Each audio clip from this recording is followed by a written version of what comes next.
Silas ont commencé à adorer Dieu. La terre a commencé à trembler et les verrous se sont brisés. La prison s'est brisée. Géolier, quand il a vu ça, il était tellement étonné parce qu'on lui avait confié la garde de plusieurs personnes.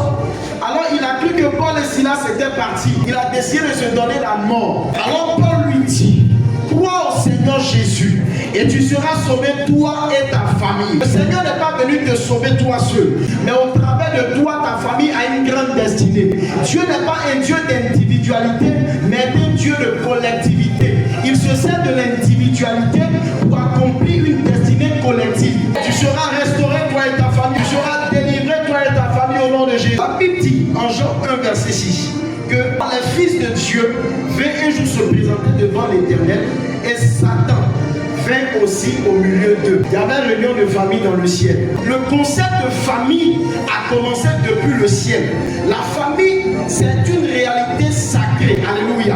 Et je vous ai dit que la famille, c'est la première institution à partir de laquelle Dieu établit son règne. Dieu n'accomplit jamais rien dans la vie de quelqu'un sans la base et le fondement de la famille. C'est à partir de ce moment que Dieu dit: multipliez-vous et soyez féconds. Parce que tu ne peux pas te multiplier toi seul. Le diable n'aime pas les familles. Le diable ne s'attaque pas à ta vie. Le diable, en s'attaquant à toi, il s'attaque à ta famille parce que tu es le canal que Dieu veut utiliser pour libérer ta famille.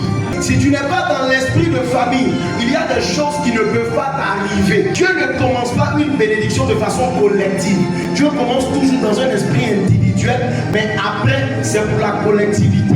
En réalité, Dieu fait sortir Joseph de sa famille parce que Dieu, qui est le maître des temps et des circonstances, sait qu'à une période, il aura la famine. Et toute la famille de Joseph ne peut pas se déporter en Égypte parce que les fils de Dieu, étant d'Abraham, ne peuvent pas être des esclaves. Ils ne peuvent pas aller demander et mendier la grâce. Alors Dieu va choisir un membre de la famille, l'établir dans une position supérieure afin que ceux qui viennent ne soient pas des mendiants, mais qu'ils soient participants de cette grâce. Il y a des luttes que tout le monde ne peut pas engager. Il y a des humiliations que tout le monde ne peut pas porter. Alors Dieu va te choisir pour porter cette humiliation. Le mal qu'on te fait dans ta famille biologique n'est jamais assez fort pour plier ta destinée. Tu ne parles pas avec un membre de ta famille, comment ça allait, même s'il est sorcier. Parce que nous n'avons pas à combattre contre la chair et le sang, mais contre les principautés. Parce que la bénédiction a pour origine la famille. Tout commence dans la famille. Dieu est tellement précieux avec l'esprit de famille que la seule fois il sépare l'homme de sa famille, c'est pour le mettre dans une autre famille. Ce qui a créé la chute de Satan, il voulait la gloire seul. Il voulait paraître parmi les anges. Dans un esprit de famille, Dieu ne fait pas de distinction, de comparaison. Tous ceux qui sont là sont ses fils. Toute bénédiction prend forme dans les entrailles de la famille. L'homme quittera son père et sa mère pour se marier. Tu ne parles pas avec un membre de ta famille, tu veux avancer comment? Quelqu'un me dira certainement que c'est difficile. Les gens ne sont pas obligés de t'aimer, de t'encourager. Mais en tant que fils et fille du royaume, tu as la responsabilité d'être en paix avec tout le monde. Parce que c'est ce fondement que Dieu va utiliser pour te propulser. Il y a plusieurs catégories de famille. La première famille, c'est la famille biologique que tu ne respectes jamais. La famille biologique, c'est la famille qui est liée par le sang. Dieu ne te demande pas qu'est-ce que les gens t'ont fait, mais il te demande comment est-ce que tu auras réagi. Il y a des contrats dans chaque catégorie de famille. Il va utiliser la famille biologique pour te donner de découvrir le monde. Et Dieu va utiliser ta famille biologique pour t'enseigner, pour t'instruire. C'est la première institution que Dieu utilise pour introduire quelqu'un dans sa destinée. Tu peux quitter ta famille pour atteindre une destinée que Dieu a tracée pour toi, mais ce n'est pas te séparer de ta famille. Dieu dit à Abraham: quitte la maison de ton père. Mais il n'a pas dit quitte ton père. La famille biologique, elle est sacrée. Si tu n'as pas une origine, tu n'as pas un point de chute. Si tu parles mal de ton origine, tu auras un mauvais point de chute. Il y a certainement des situations que tu traverses. Il y a certainement des situations que ta famille biologique t'a fait traverser. Mais cela ne doit pas rester dans ton cœur. Parce que c'est aussi un pont que Dieu utilise pour te conduire dans ton canard. Tu seras trahi, tu seras abandonné. C'est pour une bonne cause. Quand tu vas arriver à destination, tu sauras pourquoi Dieu a utilisé le cœur de ta famille pour te propulser. Le plus grand problème de la vie d'un homme ne commence pas ailleurs, mais dans sa famille biologique. En deuxième instance, ça va commencer après par ta famille spirituelle, que j'appelle la famille d'alliance. Il te sépare pour que tu puisses aller conquérir quelque chose. Et il te met dans une famille spirituelle. C'est une famille d'alliance. Ruth chapitre 1. Là où la famille biologique échoue, Dieu va utiliser une famille d'alliance pour t'introduire dans ta destinée. Rechercher la paix avec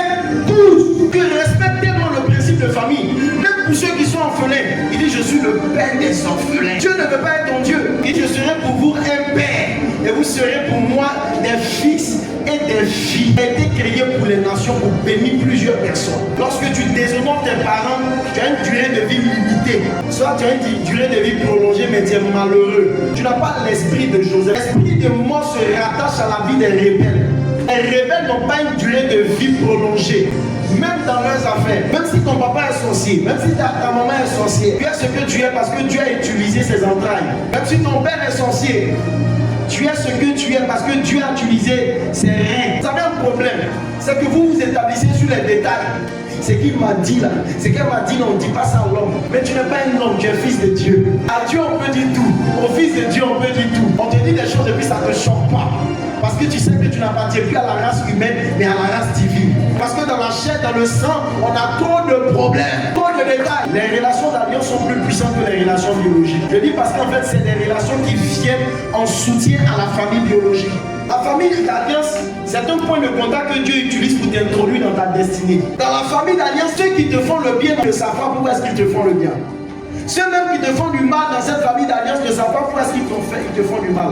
Alors c'est alors tu diras dans cette famille d'alliance que toute chose concourt au bien de celui qui aime Dieu. Parce qu'à partir de ce point de contact, Dieu va m'introduire quelque part. La famille d'alliance est une famille d'équipement. Dieu ne bénit pas quelqu'un pour qu'il reste dans son coin.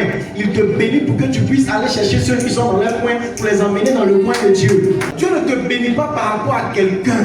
Dieu te bénit, un pour lui, deux pour toi, trois pour les membres de ta famille. Amen. Dieu ne te bénit pas pour que tu te venges. Si un homme qui n'a pas payé ton concours alors que tu as eu ton concours, si son enfant est serré, il faut l'aider. Dieu n'est pas un Dieu de vengeance pour les hommes, il est un Dieu de vengeance pour les ennemis et les entités spirituelles qui se lèvent contre ta vie. Et c'est pourquoi il dit en Éphésiens, nous n'avons pas à combattre contre la chair et le sang. Nous n'avons pas à combattre contre nos frères. On dit c'est ton frère. Non, c'est pas mon frère, c'est mon cousin. Ta soeur, vous vous ressemblez. Non, non, non, c'est ma cousine. C'est ton frère, lui il est clair, toi tu es noir. Non, en fait, c'est ta soeur. Non, on est dans la même église. Vous êtes dans la même église, mais vous n'êtes pas frères. On est une famille d'alliance. On est une famille d'alliance, n'est-ce pas? La famille d'alliance, la famille spirituelle, est une famille que Dieu utilise pour t'introduire dans une grâce. Un point de contact que Dieu utilise pour accomplir toutes les prophéties qui ont été relâchées sur ta vie. Dieu ne va pas utiliser ta famille biologique pour accomplir.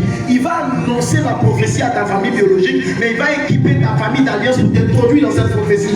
Jamais quelqu'un à qui Dieu a annoncé une prophétie dans sa famille biologique ne l'a accompli dans sa famille biologique. La mission que tu dois accomplir pour Dieu et pour ta famille ne va pas s'accomplir dans ta famille. C'est pourquoi parfois il y aura des remue-ménages pour créer des séparations, mais pas des divisions. La troisième famille, c'est la famille sociale. La Bible dit rechercher la paix avec un. Dieu annonce la prophétie dans la famille biologique. Il t'équipe dans la famille spirituelle. Il t'établit à partir du social. Dans la famille sociale, tout le monde n'est pas chrétien. Tout le monde n'a pas les mêmes valeurs spirituelles que toi. Mais ce sont ces personnes-là que Dieu va utiliser pour t'établir. Pharaon n'était pas juif. Mais c'est Pharaon qui a établi Joseph comme premier ministre. Dieu peut utiliser la main de certaines personnes pour te donner une position de supériorité. Lorsque tu es point, lorsque tu es équipé et que tu arrives sur le terrain de ta destinée, alors Dieu va ordonner au cœur des personnes là de t'établir dans ta destinée. Ce n'est pas toi qui vas le leur imposer. Nebuchadnezzar dit à partir d'aujourd'hui, on adore le Dieu de Daniel.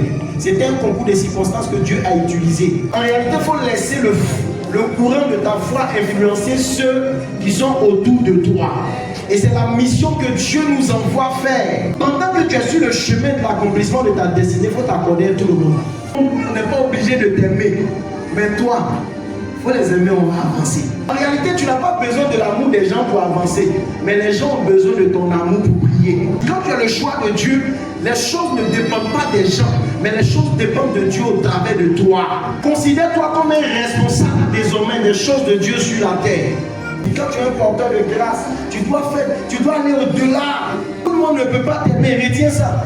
Mais tu dois travailler pour aimer tout le monde. Quand on aime, on sacrifie sa dignité, son honneur.